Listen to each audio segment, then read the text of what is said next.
बहू कहाँ मर गई? अंदर से आवाज, जिंदा हूँ माँ जी। तो फिर मेरी चाय क्यों अभी तक नहीं आई? कब से पूजा करके बैठी हूँ। ला रही हूँ माँ जी।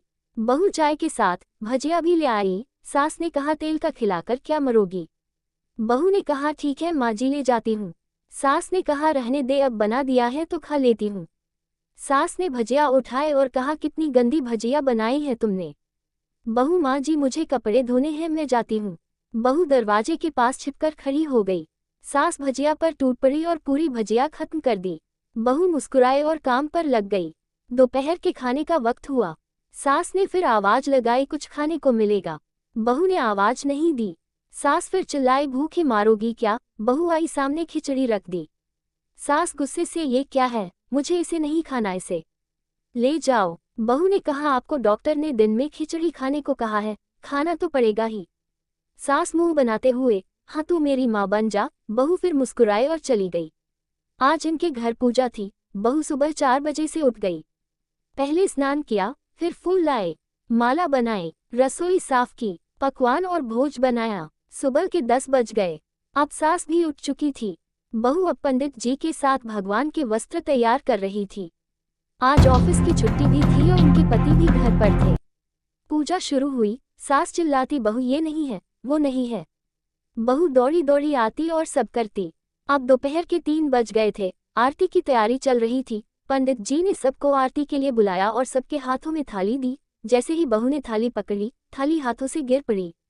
शायद भोज बनाते हुए बहू के हाथों में तेल लगा था, जिसे वो पोंछना भूल गई थी। सारे लोग तरह तरह की बातें करने लगे।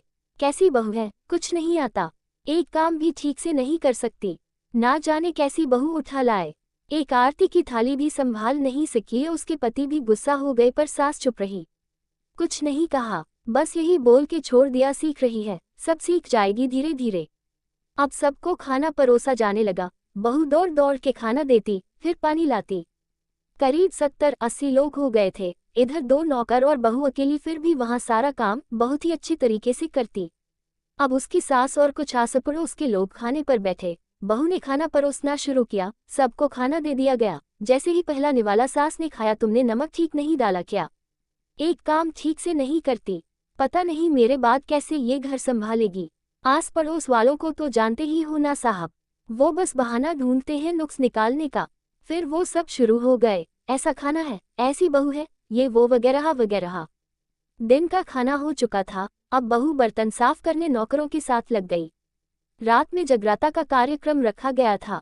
बहू ने भी 1-2 गीत गाने के लिए स्टेज पर चढ़ी। सास जोर से चिल्लाई मेरी नाक मत कटा देना, गाना नहीं आता तो मत गा, वापस आ जा। बहू मुस्कुराए और गाने लगी। सबने उसके गाने की तारीफ की, पर सास मुंह फुलाते हुए बोली इससे अच्छा तो मैं गाती थी जवानी में, तुझे तो कुछ भी नहीं आता। बहू मुस्कुराए और चली गई। अब रात का खाना खिलाया जा रहा था। उसके पति के ऑफिस के दोस्त साइड में ही ड्रिंक करने लगे। उसका पति चिल्लाता थोड़ा बर्फ लाओ, तो सास चिल्लाती यहाँ दाल नहीं है, फिर चिल्लाता कोल्ड ड्रिंक नहीं है, पापड़ ले आओ। इधर उधर आखिरी में उसके पति की शराब गिर पड़ी उसके एक दोस्त पर और बुलेट टूट गई। पति गुस्से में 2 झापड़ अपनी पत्नी को लगाते हुए कहता है जाहिल कहीं की, देखकर नहीं कर सकती, तुझे इतना भी काम नहीं आता। सारे लोग देखने लगे। उसकी पत्नी रोते हुए कमरे की तरफ दौड़ी। फिर उसके दोस्तों ने कहा क्या यार, पूरा मूड खराब कर दिया, यहाँ नहीं बुलाया होता, हम कहीं और पार्टी कर लेते। कैसी अनपढ़ गंवार बीवी ला रखी है तूने, उसे तो मेहमानों की इज्जत और काम करना तक नहीं आता, तुमने तो हमारी बेइज्जती कर दी।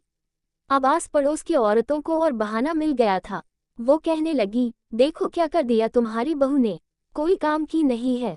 मैं तो कहती हूँ अपने बेटे की दूसरी शादी करा दो, छुटकारा पाओ इस गंवार से।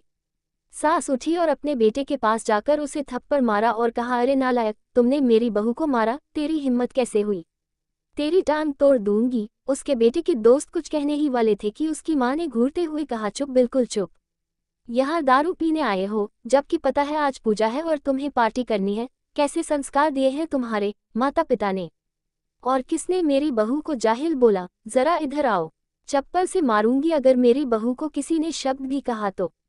अरे पापी, तूने उस लड़की को बस इसलिए मारा कि तेरी शराब टूट गई। पापी, वो बच्ची सुबह 4 बजे से उठी है, घर का सारा काम कर रही है, ना सुबह से नाश्ता किया ना दिन का खाना खाया, फिर भी हंसते हुए सबकी बातें सुनते हुए, ताने सुनते हुए घर के काम में लगी रही। तेरे यार दोस्तों को वो अच्छी नहीं लगी। जूते से मारूंगी तेरे दोस्तों को जो कभी उन्होंने ऐसा कहा। उसके यार दोस्त चुपके से खिसक लिए। अब सास बहू के कमरे में गई और बहू का हाथ पकड़कर बाहर लाई। सबके सामने कहने लगी, किसने कहा था अपनी बहू को घर से निकाल के दूसरी बहू ले आना? जरा सामने आओ। कोई सामने नहीं आया। फिर सास ने कहा, तुम जानते भी क्या हो इस लड़की के बारे में? ये मेरी माँ भी है, बेटी भी।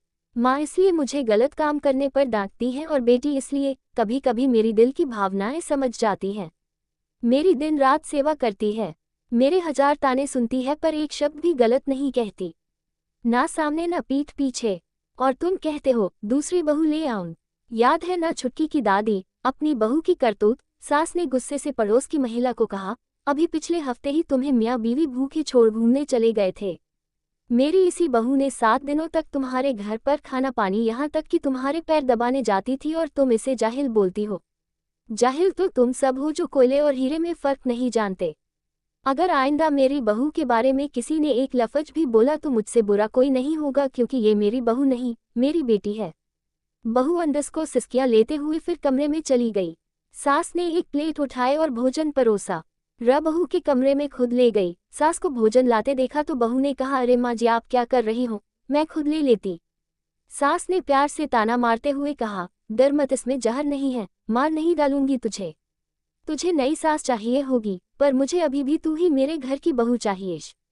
बहू ने अपनी सास को रोते हुए गले से लगा लिया।